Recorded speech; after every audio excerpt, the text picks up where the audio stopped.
জীবনের সবচেয়ে গুরুত্বপূর্ণ জিনিস সময়। আমাদের মানব জাতির জন্য সবচেয়ে গুরুত্বপূর্ণ জিনিস হচ্ছে সময়, যেটা আমরা ফেসবুকে অনলাইনে থেকে ইউটিউবিং করে, গার্লফ্রেন্ডের সাথে সময় অপচয় করে, কফি খেয়ে, চায়ের দোকানে আড্ডা পিটে, খেলার মাঠে নষ্ট করি।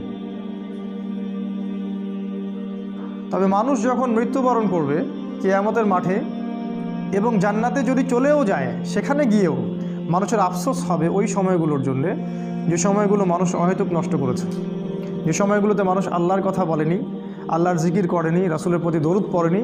ওই সময়গুলোর জন্য মানুষ আফসোস করতে থাকবে। একজন জান্নাতি ব্যক্তিও আফসোস করতে থাকবে, কেন আমি ওই সময়গুলো আল্লাহর জিকির করিনি।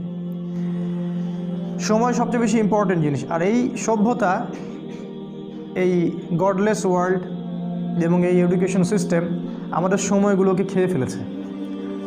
এখন আমার মনে হয় এই 30 বছরের জীবনে এসে আমার কাছে মনে হয় যে আমার জীবনের 15 বা 18টা বছর অপচয় হয়ে গেছে।